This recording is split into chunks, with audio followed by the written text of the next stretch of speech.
none of us knew you sang Ride On, Sister C. And then when you sang it in studio, we're like, that's awesome. Yeah. Don't you love that? You finally like, let's make that louder. Yeah. you get out of the rehearsal Yeah. space, you finally hear what each other's doing, and you're like, oh, Yeah. I love Ooh, that. cool. Yeah. Welcome to In the Round, a podcast for people who love music and genuine conversation. Join us as we sit down with some of our favorite local, regional, and national artists to chat about life and their creative journeys. I'm Dee, I'm a musician, I'm a music lover, and I'm your host. So pull up a chair, get comfy, and enjoy. Our guest this week is Mr. Softheart, an Iowa-based four-piece whose sound over-delivers on moody, synthy goodness. And they're all a delight to chat with.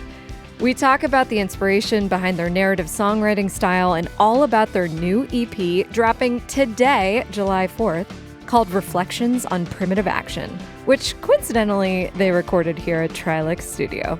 Stick around at the end to hear a snip of their song Calling Sister C. Come on in. Do you guys all go, it's just a collective Mr. Softheart. Like none of you are Mr. Softheart. You're all Mr. Softheart. Yeah, right? collective Mister, the royal Mister. The Royal Mister. I love it. Welcome to In the Round. Thank you for being on. Thanks for having us. Yeah. I'm personally a big fan, so just be prepared for 45 minutes of me gushing about Oh, you. yeah. I'll But take that. Yeah. super big fan of your music and this project in general. Obviously, you guys have been in a few iterations of bands. We've known each other for a while, going back to your Falls days and things, and but just absolutely love. I loved Hex Girls. I loved anything else basically you've done. But Mr. Softheart has a soft spot in my heart. I love that. Love that. Wait, okay, where does the name? There's a story behind the name, right? Kind of. Yeah.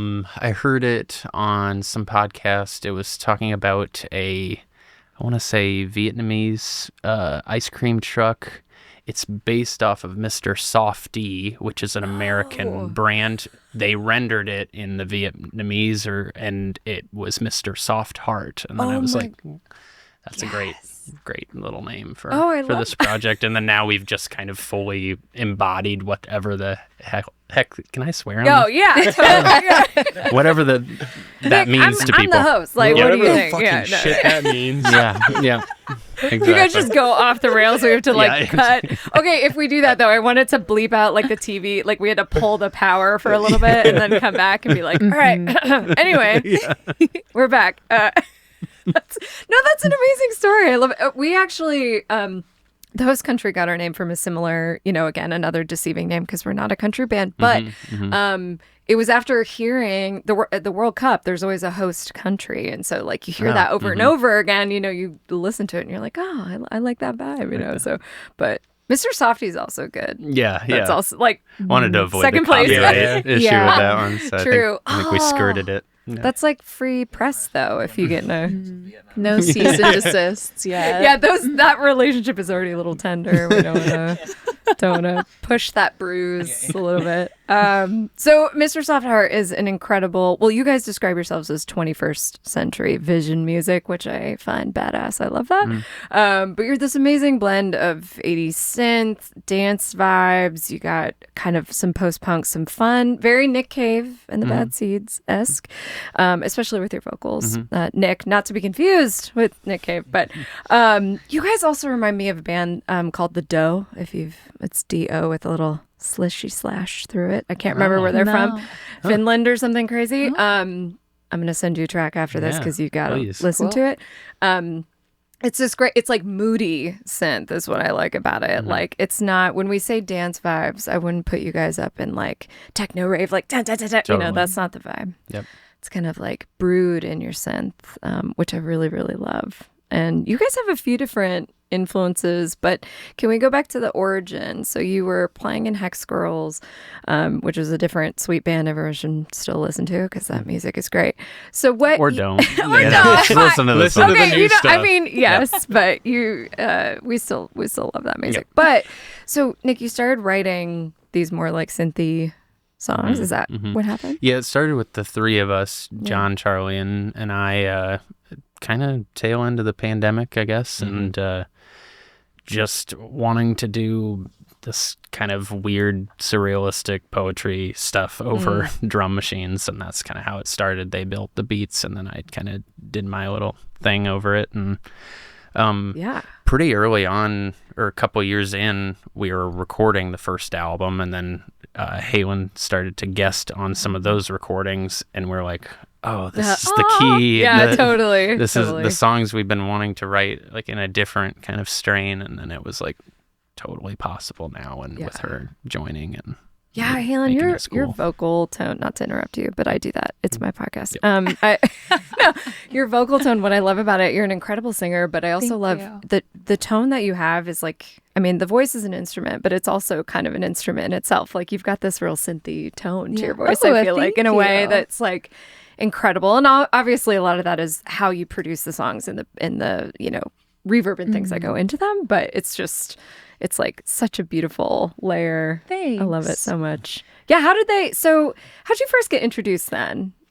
How'd you first start guest starring? Well, I mean, I met these guys when they were Hex Girls still. Right. And the band that should not be named. Whatever. Yeah. That's fine. Bleep it. Actually do bleep it. That'd be funny. Girls. But so I was playing in a different band at the time, and we played this horrible show where like the weather was so bad in like somewhere in Minnesota. Mankato? Was it Mankato? And sounds like Tornado. my band opened for them, and that was the first time that I met like these guys and Alyssa and and we just kind of like kept in touch over the years. Alyssa's done a lot of photography for me, and like I've always been a fan of their music and would go to shows, and so I felt like it was just a very organic joining. That's cool. And it definitely, like, even in the short time that we've all been working together, it has like evolved a lot, I think, into something that we're more like focused on, which is cool. Right. This has become, I feel like, your main project. So, I'm not really doing much music or at least active songwriting aside from Mr. Softheart right now. Yeah. Which is fabulous because you guys just recorded a new album, which, when this comes out, it's dropping today, y'all. Yeah. It's coming out today. Yep. I'm like, can't wait. But it was recorded here at Trilix Studio, which thank you for recording it here. thank you to Phil and everybody Phil. here. Yes. It's an amazing Cheers. space. To Phil. Yeah. Yes. To Phil. Yeah. This one's for Phil. He's incredible. Hey, we'll pour one out for Phil later. But that's the second album we've done here, and the first one we were all like, oh, I didn't even know it could be this smooth and like creative and fun and have someone who's so like-minded and about the art we're making and stuff. So then it made it really easy to come right back and do it again. So, and I'm sure there will be future collaborations. Heck yeah. I'm always upstairs if you need anything. But no, I absolutely love it. And I also have the pleasure of recording with Phil. And we were talking about this earlier of like, especially the way his mind works. He knows so much about synths and so, like the innards, right? He knows like the insides. And so what I love about it is you can be like, I want a sound that's like, and he's like, oh, like this, and he turns all the knobs and make it happen, and it's wild. So it's nice to have someone like that to collaborate with. And I mean, you guys are already coming in with such strong ideas and vision. That's what I think I love about your sound. It's so stylized. It's so cinematic to me. You know, every time, every song, there's like a mini movie that's playing, and that's kind of, is that how it is for you? It's like kind of how it, we're kind of draws from film. And John, maybe you want to hop on the mic because we've been talking about like, just we're in this like, got a wild hair going on 90s thrillers. And it was this. Like, I have this whole thing, and I'll spare you a thesis about 90s thrillers, and 90s movies were made differently. But we've kind of discovered that that's kind of weirdly what we sound like. I feel like there's some sort of crossover Venn diagram with us and 90s thrillers. And Yeah. You gotta name names. You gotta name names first of all. Like what? I also want the like Rex, is your next album gonna actually. be? I know what you did last album or something. I know what you like, well, then this actually is 80. So like Manhunter is this Michael Mann movie from the 85. Michael Mann, And I'm just like this is us. I guess I actually just watched that recently. We haven't talked about it, but Chase and I watched that. Yeah. My boyfriend and I. It's Yeah, great. it was kind of trippy and wild. Ooh, But I have a good. copy coming on VHS Oh, yes. from my God. eBay. Shout out eBay. Hey, shout we out love Will you guys Phil. bring it here so we can watch? No free plugs. Yeah. But I guess $10,000. 90s music is cool too. The 90s movies look cool. We're obsessed with I would say 80s production though. Yes. I personally just want my synths to sound like Rick Ocasek from the Cars or whatever. Yes, like he totally. produced it or something, and then Yeah. it comes out our own way. But Right. I guess when we come in, that's what I'm chasing is just like you have a few things that are kind of the gold standard and you try to reach that or at least come near. Yeah, cross isn't it? cross paths with it. Yeah, it's so hard to explain to people who don't make music. I think like when it clicks in your ear where you're like that. Yeah. There's some things where you could go through 50 sounds and they all sound really great. Yeah. But which one is the one? And I you like know? the idea of some of the bands we look up to do this, but it's like going into a genre almost and taking it over and like just destroying it and like making it kind of bend to our will a little bit. I like that idea, and I think that's kind of what we were doing with this album that we just recorded. But yeah, Yeah. What? So you guys, first songs, the first singles I think you put out were 2022. Does that sound right? Caravaggio. Oh, yeah. There was some, and then that led to the 2023 album, which those songs landed on as well. But full length album called Magdalene in Crisis. Your album titles are all fantastic, by the way. Again, very cinematic. And then you put out an EP, Songs for Subdued Space, and then the album that's dropping today. In the future, but also current present is Reflections on Primitive Action. So how is this trajectory, knowing where you came from? All the music you've put out, I say, is very cohesive. But what does this feel like? What does a new album feel like to you? Does it feel like you're going backwards in time, forwards in time, different direction? what do you guys? Do you want to hop in? Well, first of all, I'm glad that you find our music to be cohesive. That's really great. I think it is. It's cohesive, and We don't know. They do shift. It does shift. Yeah. You know, you hear.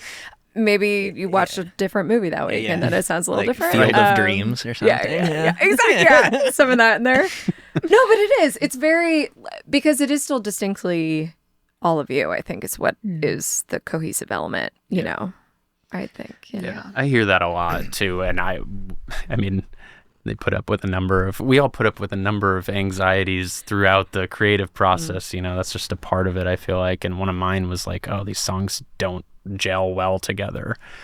These 5 songs that we just recorded and stuff. But then I hear it from everybody I played it for is like, oh, this is so you guys, like, and so cohesive across the song. So I'll take that. But I think the evolution is just, it is taking elements even from Magdalene and Crisis and without knowing it, and but just chewing it up and spitting it out, I guess, is kind of how I hear it on this record. Yeah. Ooh, I like that. Mm-hmm.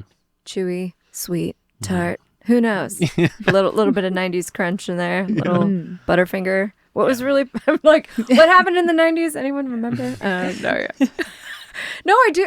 I hear, and a lot of that is the instrumentation. But I was excited to hear. I think you put some live drums on this record, which is such a cool combo. Like, I love the kind of melding of that.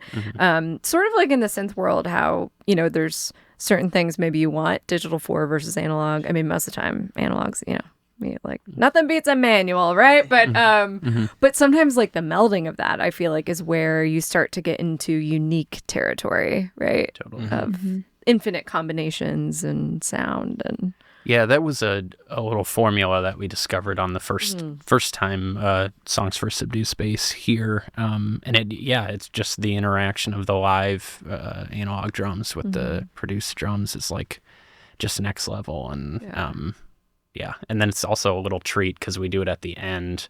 It's like the songs kind of have to work without the live drums in order to like be a thing, and then we kind of put them on at the end. It sounds bigger, a little more human, rhythmic, interesting rhythms that emerge out of it and stuff. So yeah, I like that approach. It's like the opposite of most approaches too. You know, usually you start with bass and drums and build from there, and so that's really cool.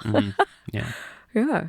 So, was this record different in how you wrote? So you always write all the lyrics, or have you guys contributed? Mm-hmm.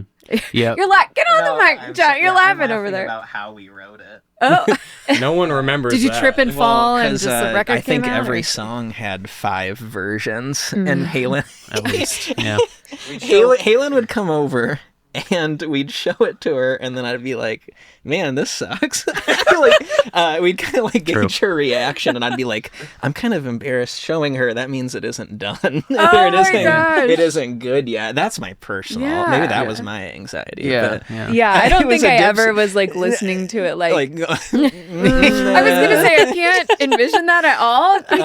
but like it always sounded good, but I think like one place where it is safe to be a perfectionist in some ways, I guess, is within your art and your creative endeavors, and striving for perfectionism or exactly what you imagine in your work is a meaningful pursuit. So like I think there was just a lot of like like putting stuff on the chopping block until we built up something that was mainly I feel like you guys were satisfied with, like on the production side.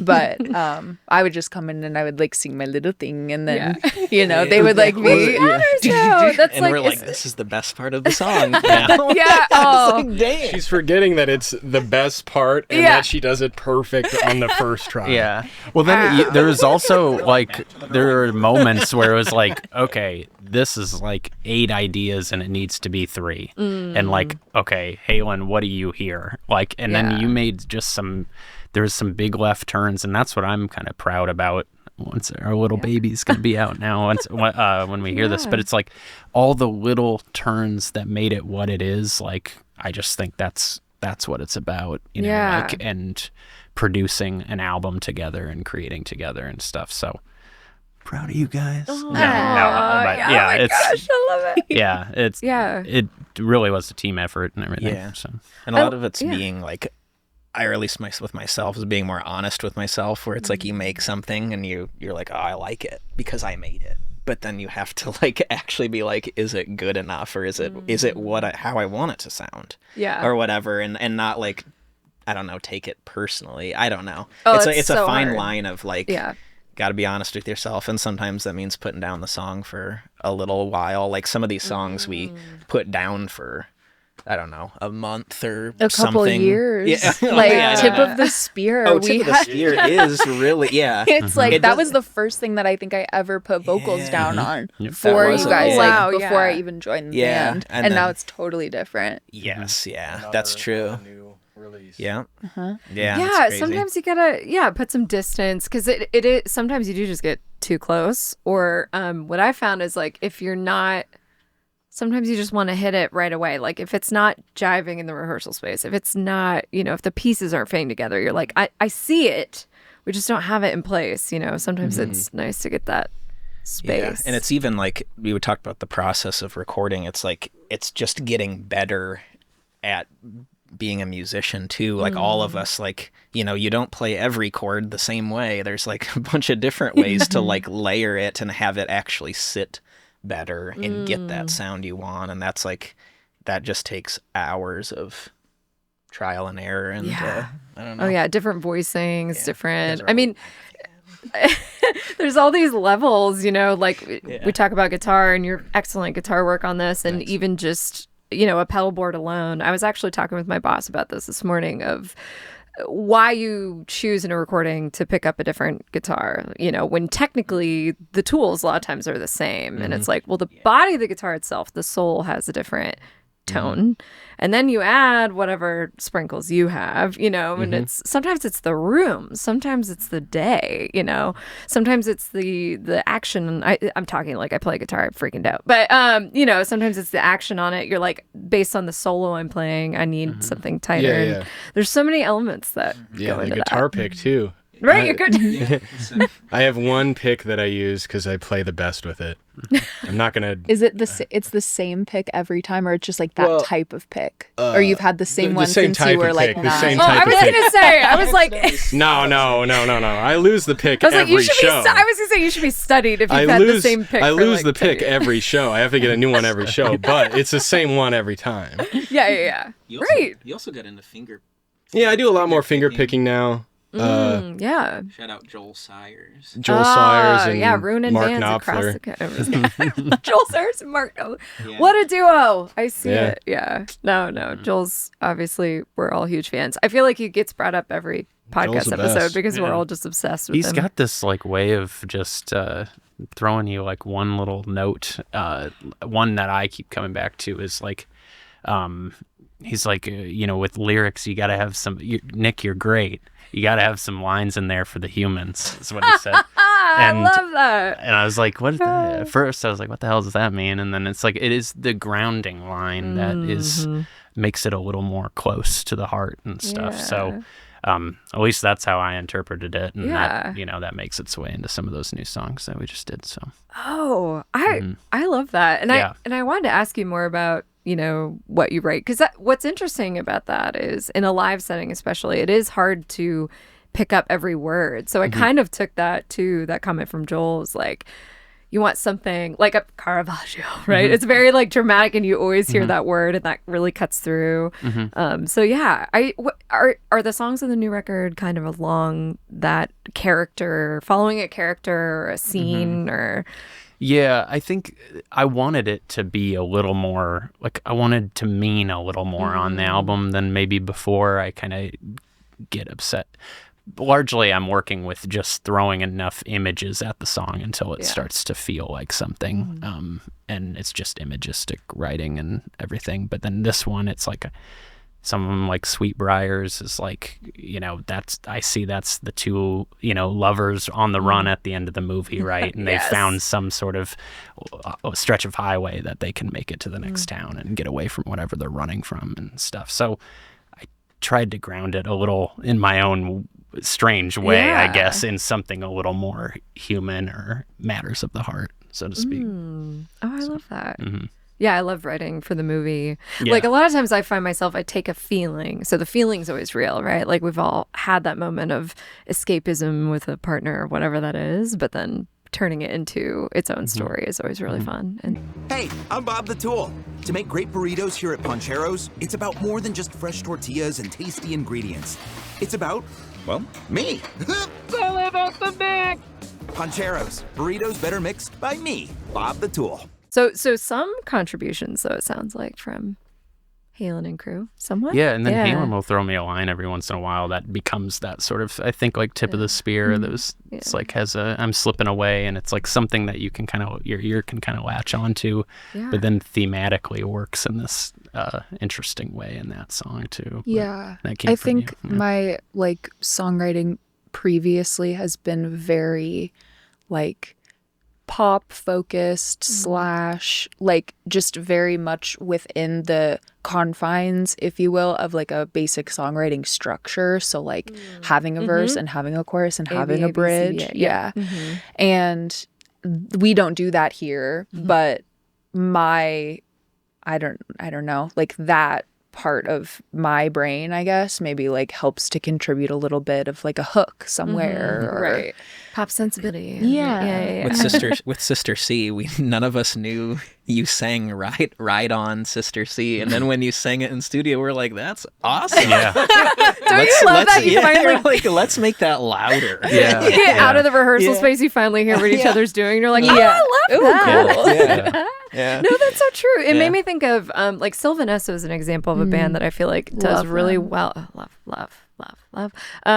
They do so well at her vocals like are both percussion and singing, and I feel like that's what a lot of what Halen contributes, or any of the kind of backing vocals that you guys do. That's what I love about it is you have that alliteration of the Sister C, and it becomes it becomes something That's cool. kind of bigger than itself. Yeah, I love that. Sweet. Yeah, I also have someone in my band who Ty will be like, "How about this lick on guitar?" And I'm like, "God damn it, it's the best part. Yeah. No, it's better. Why do I Why do I try? Yeah, Why do I right. try? Right. Yeah. Well, that's cool. Oh my God. I've always been just really curious about your process and how the songs come together. Speaking on the musical side, do you walk in, you're like, how about this? Or is it guitar licks? Or like, how do you start building? Me and John both live in Cedar Falls and hang out all the time and work on stuff all the time. So a lot of the music stuff is us. And sometimes John has a synth part and a drum track with snare, kick, hi-hat, stuff that he's done, with maybe even a vocal part that Nick sent him. Cool. And then I'll come in and add my 2 cents on all the parts going on so far, add some guitar, add some bass, whatever. I don't know. And then they're done. And then they're done. And then you release them. Spend 6 months Yeah. changing everything about it. Yeah. Yeah. That's right. Don't throw it away. Don't start over. Yeah. Yeah, never. Don't slow it down. 20 beats per minute. Wait, and you two are both teachers? Yeah. Wow. And do you have the same barber? Because you got this sweet Yeah. haircut going. Shout him out. I love it. Boy. Christian Ebatino. He's the best. The best. The best mensch. I just had to ask because you guys Bingo look bango. super rad, ready for summer. But what That's do so you funny. teach? What do you? I teach science. Math. Oh my gosh, I love it. Yeah. Do you ever have a synth day where you're like, hey, let's talk synth math like that? Not yet. I think that'd be really fun. Just like an excuse to be like, we're gonna Just bring in all already yours. don't get through 2 chapters of the book, so I think That's they true. That's true. I really, that's amazing. And I know that, so that affects, you guys are about to go on tour. And fortunately you can do that because you're off during the summers and you guys can make that work. Are you working from the road like a little bit? Digging ditches and doing all that on the road. Yep. So washing dishes at the venues. Yeah. Yep. I'm just trying to scrape a living together. Yeah. Right. No, that's so awesome. I'm so stoked for you guys to go on tour. I know you did a tour last year, right? And so kind of laid the foundation, right? Do you feel like you've connected with some fans in these cities that you're hitting and local bands and things like that?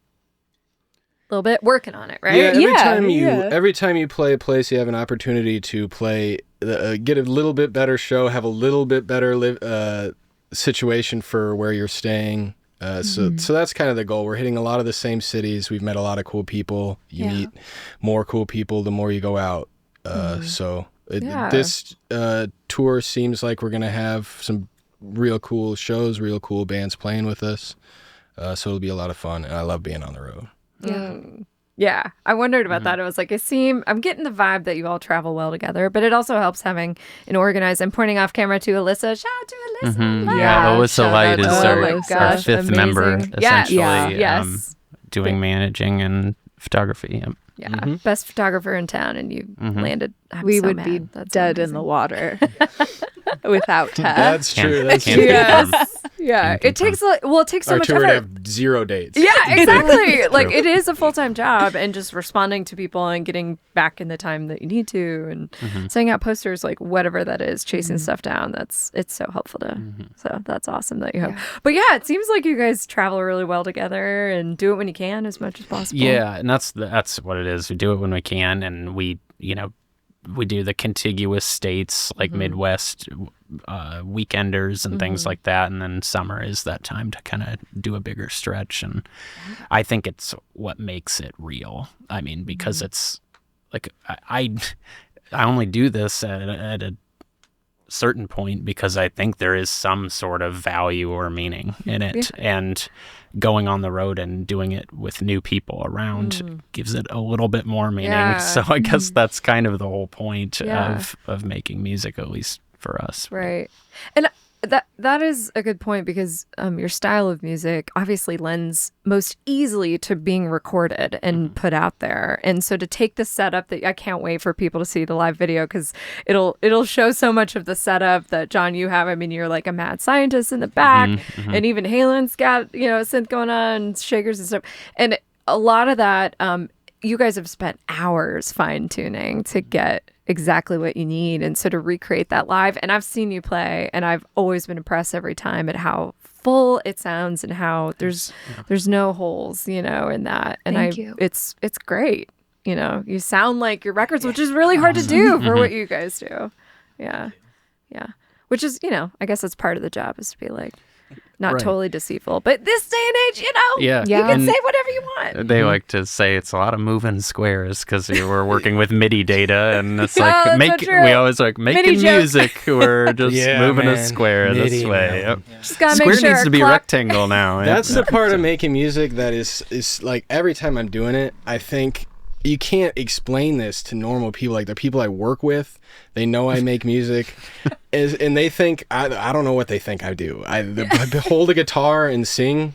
But no, it's sit at a computer for 4 fucking hours, clicking on red boxes, making them redder or oranger, and making them longer or shorter. Yep, you just pretty much. romanticize the whole process. I Yeah. love it. I'm playing synth the whole time. Yeah. John's playing shit right next to me. No, that's so true, because again, the equipment. It's soothing. It's like his pacifier. Yeah, right. The equipment that you guys are using is a lot of analog gear, which means you can modify, just for those folks at home, you can modify the shape of the sound wave, essentially, is like so, and that's kind of what we were saying earlier. I feel like I'm probably saying the science wrong. I should ask Charlie, but like the idea is, square wave, or like people have heard of this, like the Mario. That's square wave. But there's you got triangle and you got things. But the tools that you're using have the capability to change that, which is so great. As opposed to like most regular keyboards or an acoustic piano, right? It's gonna sound how it sounds when you hit that note versus using manipulating that. And that's what leads to this like rainbow of literally any color, any shade, any And the more you do it, because first you start off with this machine that has 1,000 knobs that you have no idea what any of them do. Eventually you get able to like use maybe 3 or 4 of the knobs really well. Oh, you're dangerous with 3 or 4 knobs. And then you're moving places. Once you get a couple of those knobs dialed in. Then we're rocking and rolling. Yeah, right. No, it's such an impressive setup, and I think to take it on the road like that's and recreate that, it takes a lot of effort and time. Yeah, it's a challenge at times. It's a challenge. Yeah. But But it's like we are kind of that organism as a band, where it's like you have to see it and, in that environment. So it's like we're just trying to make that sort of impression as impressionistic as it can be, Right, and, right. So that's what all the hours are about and stuff, because it's like we got to be true to what we're putting on the record. Yeah, So, totally.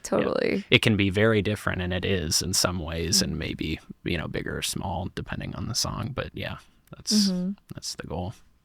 Can you talk a little bit about your album covers? Because I love, so the projection that we had behind you is actually from your new release. It's this beautiful, did you say it was a snapshot of a fountain that you took, like a film? Alyssa took this photo on tour. We're in Pittsburgh, and I think it's Point Park. But it's like apparently one of the tallest man-made fountains in America, in terms of the spurt. That's a technical term. Yeah. Look at the height on that spurt. Yeah, I think it's like that spurt is about 70 hands high. I'm about to build a bigger one in my backyard this summer. Yeah. That's a horse term. I don't know if I like that word very much. But I know. I had this idea for the album cover itself as me in a bathtub reading, because that's the only thing that keeps me sane. So that was the idea. But then it has, I think, the juxtaposition with the fountain says something that other people can interpret or whatever. But seeing that image, I was like, well, we got to use this in some way. It was so striking. Right. And I think the album covers have kind of all been about that. Alyssa's done all the artwork. Okay, that's what I wanted. I assumed, because it's all excellent and that's all that Alyssa does. But yeah, they're just so striking, and I find them like, sometimes I like letting that album art exist on its own. I think about this in my own projects, I guess. There are times where I'm like, I want this to evoke the sound that we are, and there are other times where it's just like, ooh, cool photo, because sometimes it can work out that way, or album titles. But it seems like you guys are really purposeful about that, and even your titling of things, and Yeah, I thought like I was in the tub when I wrote a line that came to me was, it's on Tip of the Spears, like you can have it all, but not for long, the freedom to reject freedom. And it just said something on kind of an economy-sized scale to me in some way and stuff. So that song was built around that line, but it just came there right. You got to be in like water to, I think, kind of some of these things to come to you, apparently. Yeah. I feel that. But so yeah, I was like, just feels so tied up in that space that like, let's recreate this in a way, and that seems real and authentic and stuff. So I love that line. It's just like really resonating with me. Do you find kind of the current times and the tumultuousness, I feel like that's around us, and kind of the chaos, do you find that inspiring? Or I really do. Yeah. I mean, I think there's a great Dylan line, Bob Dylan line about, he was like, the violence of America is something that's we all feel here. And it's part of what draws you to it when you're writing about it. I am as well, like, writing about the country in some way and stuff. So it is that, I mean, I think the sense on the album is we're fucked, and we know we are, but that doesn't mean that beauty goes away or anything. So I think that's what the kind of yearning undercurrent, I think of like Sister C is that sort of calling out to that. And then it was, you came up with that Ride On line. I was like, yeah, it is, there's beauty riding kind of the undercurrent of everything right now, despite how chaotic and disordered it may seem. Yeah. I've always thought about, oh gosh, we're getting dark here. But the submersible that imploded. Oh boy.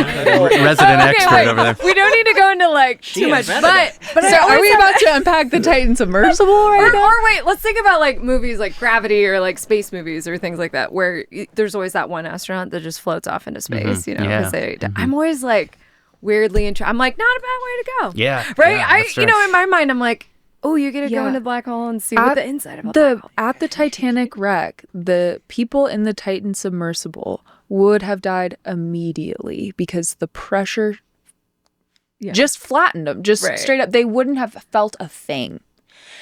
That's so interesting. They were looking at the wreckage of this huge thing. It's like, what a way to go, really. What couldn't be me. I don't think I would go down there, but I'll watch several documentaries about it.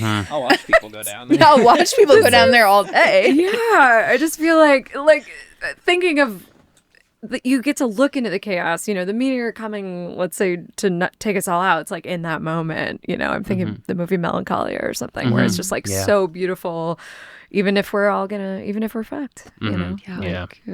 I think everybody knows it. And, it's so painfully obvious. To me anyway. I think a lot of people. Yeah, that's why I was curious if it was helping propel you a little bit instead of, because I feel like so much is sort of incapacitating and makes you frozen. But that's what I love about art and creating music is it's like an outlet to let the steam out a little bit. And it's like one way you can kind of fight back is still, creating and being unique and perfecting your art. I love that concept. Yeah, I do think too, as you get older, there's a lot fewer people that are doing what you're doing. What no matter the creative outlet, I think it's in a way it's like an act of rebellion to continue to go on the road even though we're not 21. Right. There's just so many like great musicians and great artists that just kind of stop because they think that it's not worth anything or that the world couldn't benefit from a little bit more creativity or that they're not going to get famous or whatever is their initial motivation. And it just feels really good to be continuing to do that, because you're doing it for yourselves. Yep. And that's why it's so good at the same time in my mind is it's when you start making art for someone else that I think it can get tough, and we're fucked maybe, but we'll be way more fucked if everybody stops writing music, writing plays, at performing on stage, like painting paintings, like all of those things are like the first things to go a lot of the time, and they're also the most important in so many ways. Right. If you think of it, that's always what tries to get removed, right? Like anytime someone's in power, they want to take away the ability for expressive freedom. And so, yeah, I agree that it's like sort of a, wow, this took a turn. Anyway, speaking of fame, you guys got to open for Fantagram. Oh, And I want to ask you about it because I did get to go to that show and it like broke my heart because I love that band. Sarah, the lead singer, her social media is also like #goals because she's so funny and weird and I love it so much. She's awesome. Yeah, she's just so great. So I want to ask, like, one, what was like getting to play Valor, bigger venue, like more setup, and also did you get to meet them or was it very like seen and not heard? It was funny. We were at the merch table after, and their manager came over and was like, they want to meet you guys and stuff. So we got extended talk with them, and it was so inspiring. They like took a liking to us, and we're like, we haven't heard anything like that. Keep doing what you're doing and everything. You're doing what we did when we started out, you know, getting in the van, and it's there are all these, you know, no fun parts about that and everything. Yeah, right. But it was exactly what I needed because we had just finished the tour last summer, and it's like, you know, sometimes you play a lot of good shows, you play some crummy ones, Yeah, and right. you wonder what the hell it all means. Yeah. No, tour is that way. You feel like really, you're like, we did it. And then you're like, you know, there's like a deflation Back to that happens. real life. Yeah, that's true. Right. Yeah, that's the other part of it and stuff. So it was just exactly what I needed to hear at that time. So they and are cool. Oh, man. They are very cool. They are the coolest. Yeah, I can confirm. That's so great. Yeah. What did it feel like being on that? I mean, you've played some big stages. One thing I appreciated about a bigger venue is that everyone dogs our setup about how big it is and how many. And when we got there, they said small setup. Yeah. And I was like, I was like, thank you. We were built for this. Yeah.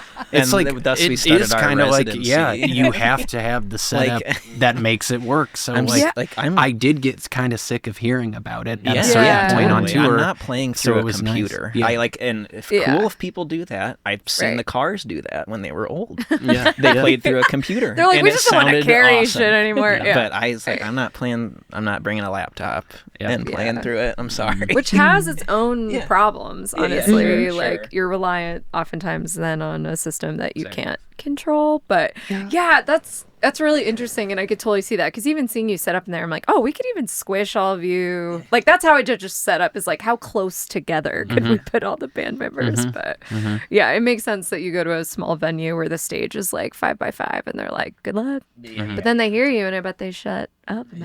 So yeah, I'd like to think so. Yeah. yeah. No, it's so fun. I mean, you guys have gotten to play several festivals and. You know, again, different big events. And I just love when there's an opportunity at a venue like that. Like, I wish they did this all the time where just a local band, even if it was like 20 minutes at the beginning, you know, for these big shows that come through, it'd be so great if people got that opportunity. And then we played there again opening for Under Oath too. And that one was, they saw, it was when we were 3-piece, they saw us when we were in Lawrence, Kansas on tour, and we played the basement of some, you know, dive bar. 8th Street Tap. Yeah, 8th Street Tap. Great place. And they happened to walk in on their day off, saw us, and they've been like messaging me ever since and stuff. So you're like, actually, Under Oath, like, please stop calling. Yeah. Can you chill out a little bit? Yeah. That's amazing. Yeah. Man. So Spencer was a singer and really again took a liking to us, and it's like that just goes to show like when you get out on the road, things can happen and stuff that you may not otherwise think. Speaking of that show,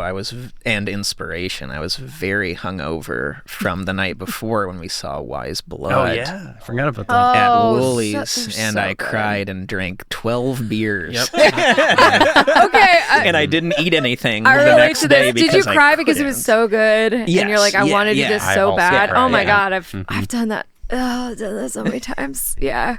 Wise Blood is like next level. Yeah. It was just amazing. I was at that the Woolies show. Yeah, it was amazing. So good. Oh my god.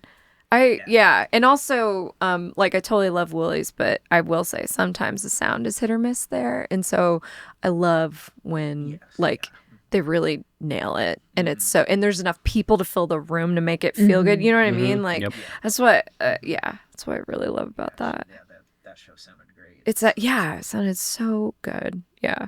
Oh man, I relate to that really hard. I always felt bad for my brother-in-law Ethan was drumming for the host country for a very long time, and somehow it always worked out. We'd always take 2 cars when we'd like go on the road, and we always got stuck together for some reason. Which I totally love the guy, but I felt bad for him because we would just get in the car and be like, man, corporate jobs suck. We just want to do this all the time, you know. And you just you do that like on the road spiral, and I'm like, pretty sure that's why I quit. He's like, I'm done riding with Diana. No, I'm sure it's not that. But it was just kind of funny. Like, I feel like our conversations would always go there because we'd be leaving at 5 o'clock after work or whatever, you know, and you go and just have like, it's so hard to describe what being on the road is like. And meeting new people, having a fresh set. Like, you guys are so beloved, I would say, in Iowa and the Midwest and well known. You've been doing good tracks. I suppose. I'm telling you, I'm really skeptical about that. But I would think I would have a little more money if that were true. But no, that it doesn't. It doesn't. Doesn't translate. Love does not equal money. Come on, Yeah. I have to tell you that. No. We'd all be a lot richer. Yeah. But yeah, there's just like something so magical about someone hearing your music for the first time. And even better if it's Fantagram. Another tour story. So we played in Columbus at the Space Bar. We're playing there again, Columbus, Ohio, and we were out, Charlie and I, by the van after the show, and this old guy comes up with a cane, and he introduces him. He has this great hat on, and he introduces himself as Gabor. And it just kind of extends this bony hand out of the night. Oh, this way, and just like grab my hand. So you kissed his knuckles, right? I kissed the ring. Hello, Gabor. And I was like Zsa Gabor, and he's like, yeah, exactly. And then he was like, you know, I used to manage bands in the 70s and 80s, and you guys are like one of the greatest things I've seen and everything. And he was like, you just got to keep going town to town and like meeting people. And it was, again, another like shot in the arm of like this. Yeah. Are you sure it wasn't Nosferatu? Yeah, it was a Nosferatu vibe for sure. But clearly, like he's so wise, and I'm not even doing it justice. You know, I can't. But it was really special. I mean, you were there. It was like, really powerful. I again, these like experiences, and especially the sound that you guys are doing is so reminiscent of 80s, 90s, and not. I mean, I don't want to say people aren't doing this, but also rare out of the Midwest, I would say, or you know, like a lot of times the coasts get all the stuff. And so I feel like taking your music, your message, you know, to these areas that maybe don't, you know, like Ohio, like, I don't know. There's some good stuff in Ohio, but some good stuff, funny enough, I don't think anybody's doing this. Like, you know, and I kind of expected that when we got to the coast, it would be, you know, maybe a warmer reception, and then turns out they don't, you know, some of the people are like never heard of Joy Division there either, and I'm just like, what is going on? New York City and have people go, we've never heard anything like that. Okay, cultural capital of the U.S. Get out of here. Apparently it's Des Moines now. So what? It's like it's funny. Everyone's just creating out there and not listening to each other. They're just like all in a band, so they don't listen to. I don't know what it is. We definitely have a touchstones of 20th century music, and that's why the 21st century vision music is like I just thought it sounded funny, and because so much of our music is really oriented toward the last century in a way, and again, that kind of genre takeover is really like the engine of what we're doing, I think. But well, it's fantastic, and I'm so excited to listen to the new record. I actually need to go berate Phil into playing it for me in our beautiful studio, because that room sounds better than, I mean, you're ruined. It's the best way to listen to Actually, don't listen to it. I know, you're right. I'll just wait. That's probably why I've been waiting, actually. I'm like, I just want to listen to it in the car like a normal person. No, I can't wait to hear it, and you're all just so wonderfully talented and wonderful humans. Thanks. And really appreciate you coming by the studio. I have one last question I like to ask people about guilty pleasures. Either a song or a snack or a 90s thriller. A cigarette. Yep. Oh wait. Okay. Yes. We are about to wrap, but you guys had a review come out about a show. Did you read Cigarette it? Gate. Oh man. They were like, it is Cigarette Gate. They were like, I forgot show is about great, that. but someone Chuck kept has never smoking smoked on a cigarette in his life. It was so. No, it's all lies. We almost got through this whole interview without it coming out. Yeah. We can cut Almost. it. We can cut it. But, no, okay. Cigarettes a guilty pleasure or candy cigarettes? Cigarettes. Okay. Yeah. But There were- inside on stage, only fake cigarettes. Unless someone hands it to me, then I'm smoking it. Yeah. Yep, that's right. That's the punk part. That's the post-punk part of it. Too Guilty funny. song, guilty pleasure. What's your guilty pleasure? Well, I've got two. 90 Day Fiancé. Oh, yes. I love that show, and I think it is it's an amazing anthropological investigation. Love it. Yeah. And then also ice cream. I have to have ice cream pretty much every day. Oh my God, that's amazing.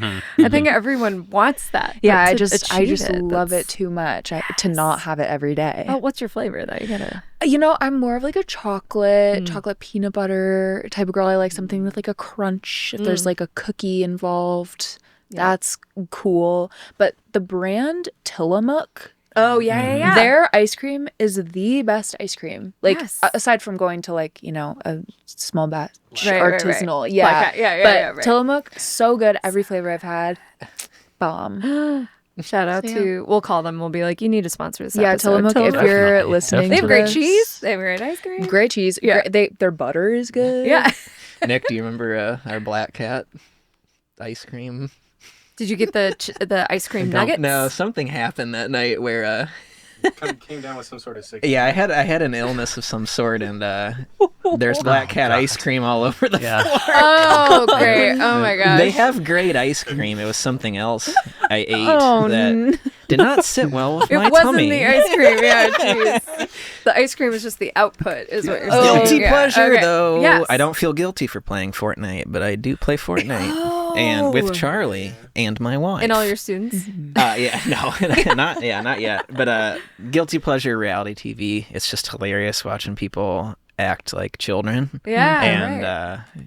Again, a yeah. perfect study for your yeah, so your I occupation. just finished Rock of Love season 1. It was hilarious. That's It's like such a great time capsule. I was Like gonna say, I everyone, love that you're going everyone's back. the worst on it. Everyone looks like shit, and it's so funny. And they black out every night and act like hyenas. It's over Brett Michaels. It's so funny. Rock of Love. Oh God, I haven't watched that forever. I love this. I was like, is that Oh, still it's so going? funny. And you're like, no. Oh my God, I it's on wish. I season mean, 24. I think there are 3 seasons with him. So I was like, I know this one doesn't work out. Wow. So, Just Dang. wait. What's Yeah. the Tila Tequila one? Just wait for that one. Yeah, you're gonna love that. Okay. Amazing. Guilty pleasure, Nick. I'll do a movie. I mean, Legally Blonde. I don't feel that guilty about it. That but movie is yeah, so it's good. amazing movie. Please do a whole concept album around that Yeah, movie. yeah, it's like a collab, a crossover with Softheart and Legally Yes! Blonde, Oh my Elle God. Woods. Yeah, yeah. Love this. I love this so Yeah. much. Okay, well, I will release you. Thank you so Wait, much. what's your for- guilty pleasure? Oh, what's my guilty Yeah. pleasure? Just chips. Just like chips So many is always chips, what yeah. comes to Yep. mind. We actually have like a little chip club. Me and Brooke and Laura here at work, we talk about chips. We eat chips. There's a lot of chip talk. Just like you just like meet up like once a month and eat chips? Actually, I mean, we go upstairs and have lunch, and oftentimes chips are involved. Yeah. We talk about them every time. I feel like too. That's so It's just a awesome. love that we have. We actually, I will say, that even relates to when the host country went on tour. One night after a show, we had like a chip buffet. Like everyone got a different kind of chip and a Okay. different kind of dip. It was Yeah. glorious. you Oh my God, guys. chips and dip? It was, Like- yeah, we had an Airbnb. We had beds that night, so it was like extra special. So it was pretty wonderful. So yeah, You got a bed? Yeah, That's yeah. wonderful. Yeah. yeah. Perks of being the only girl sometimes in a band too. So they're like, you better have that. And I'm like, oh, okay. Except if I'm you short. insist. Yeah. I'm also like the only person that fits on a love seat. So it's yeah, like Michael It's a Scott. yeah, it's a gamble. It's a gamble. So that's my guilty pleasure. Nice. In addition to Mr. Softheart, not guilty at all. I seriously can't wait to listen to the album. Thank you for being on. You're all wonderful. Follow them, see them on tour. Heading out here in July and stream that new record. Yes. Yes. And buy physical copies, more importantly. Yeah. Or a Yeah. t-shirt. T-shirt. even. Yeah, good merch. I need one. Yeah, we have some cool new merch coming out. Yeah. Sweet. It'll have dropped by the time you hear this, but yeah. Yes. Brett Michaels Available bandanas. new- Yeah, Yeah. the Brett Oh, Michaels that's amazing. bandana. Yes. Yeah. Oh my God, I love It's it. actually the only item. Yep. Yeah. It's just band- Yeah. Brett Sorry, I Michaels. ruined the surprise. Yeah. None of our branding on it. Just Brett. Just Brett. Thanks, guys. Thank Thank you. you. Fun. Thank you.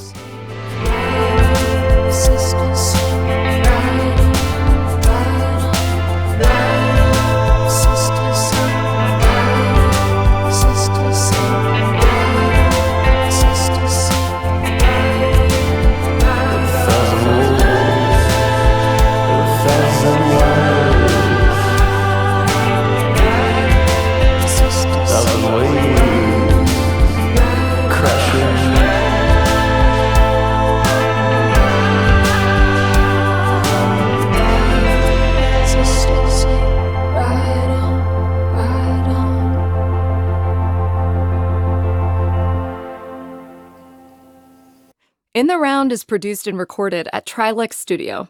Remember to subscribe to In the Round wherever podcasts are found.